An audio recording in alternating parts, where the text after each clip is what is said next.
Esses dias eu fui fazer uma visita na Assembleia de Deus, foi numa sexta-feira, porque sabia que era culto de doutrina. Fazia um tempo que eu não ia visitar os meus irmãos pentecostais. O que acontece? Quando eu cheguei lá, perguntei ao porteiro: hoje é culto normal? Porque vai que era uma reunião, sei lá, alguma coisa. Ele falou: não, é culto normal, hoje é culto de oração e culto de doutrina. E tá bom, eu entrei. E aí eu comecei a orar, sem saber que horas ia acabar aquilo, né? Todo mundo de joelho, claro, nem todos de joelho, mas ali em oração. 1 hora de oração. 1 hora de oração, de 7 até as 8. Já fui abençoado.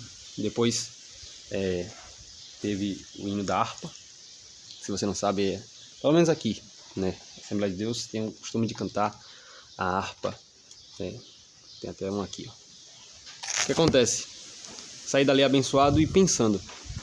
Fazia tempo que eu não tinha visto isso. 1 hora de oração antes de começar o culto. Depois eu fui lá na quarta-feira. Culto normal também, mas também com 30 de oração antes de começar o culto. Eu tinha pensado, nunca mais eu tinha visto isso. Muita oração antes do culto. Claro, na minha igreja nós temos culto de oração de manhã. Temos um culto específico de oração na terça-feira à noite. Mas é difícil de ver isso nos lugares, né? 1 hora de oração. E eu pensando comigo, o quanto que a gente perde quando a gente se fecha achando que o reino de Deus é somente a nossa comunidade. Quando a gente pensa que o reino dos céus, o reino daqueles que foram comprados com o sangue de Cristo, a igreja, se resume somente àquilo que a gente vive como uma comunidade, como uma igreja local. Eu não estou dizendo para você não ser uma pessoa que é fiel na sua comunidade, não ser uma pessoa que serve na sua igreja local, o seu pastor é submisso, que você tem comunhão com seus irmãos, ali que você vê todo domingo, terça, sei lá, que dia é que tem culto na sua igreja. Não estou falando sobre isso, mas eu estou falando sobre olhar além desse compromisso também para com aqueles que estão ao nosso redor, do lado de fora, para as comunidades que estão do lado de fora. Eu não estou dizendo para você abandonar, não ir mais para a sua igreja e essa semana eu vou visitar tal igreja, depois aquela e não ter um local fixo, não.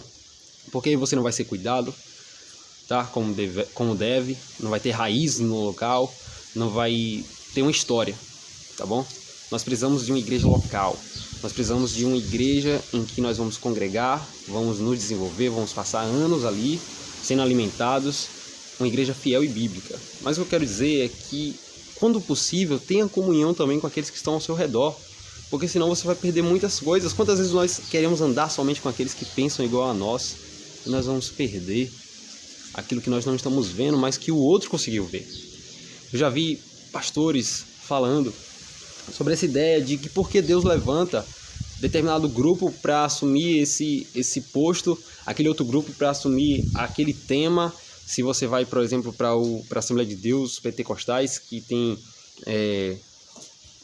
a fama, né, de serem fervorosos de espírito, você vai para uma igreja que é reformada, que valoriza ali o estudo da palavra de Deus, a exposição bíblica, aí você pensa que são coisas que são antagônicas, quando na verdade deveriam se complementar. Aquele grupo deve aprender com esse e esse com esse, e os dois seguirem juntos. Eu gostaria de finalizar com um versículo, tá?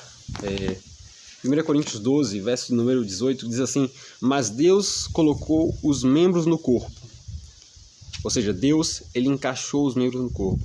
Deus, ele ordenou os membros do corpo. Que corpo? Corpo de Cristo. 1 Coríntios 12 fala sobre isso. Cada um deles como ele quis. Ou seja, como Deus quis, ele levantou os membros do corpo. Colocou. Verso 19. E se todos fossem um só membro? Não está falando sobre a quantidade, mas o tipo, um só. Onde estaria o corpo? Se existisse somente mãos, onde estaria o corpo? Porque corpo é justamente a junção daqueles que são diferentes, para que possam se complementar. Eu só posso ir de um lugar para o outro porque eu tenho pés.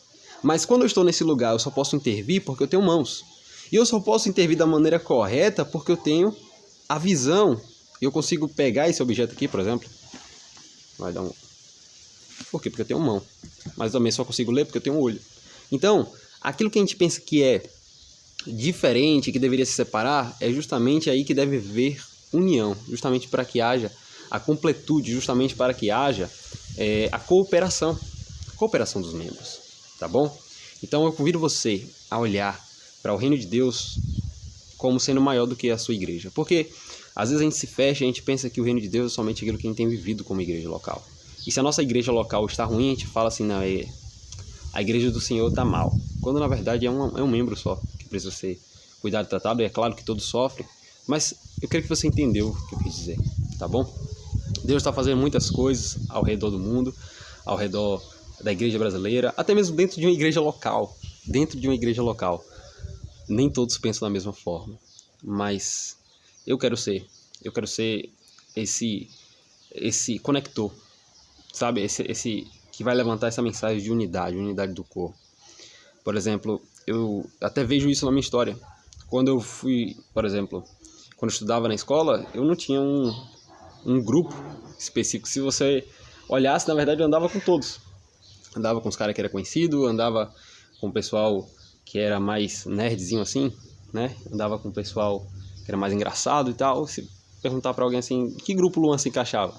Talvez não vai encontrar. Eu creio que carrega essa mensagem de unidade, mas que deve ser aperfeiçoada também, claro. Eu não tô dizendo que eu não, às vezes, sou tentado a olhar para o corpo de Cristo como aquilo que eu vivo somente. Mas, justamente, Deus me fez lembrar dessa mensagem nesses dias e nessa experiência em que eu visitei outra comunidade.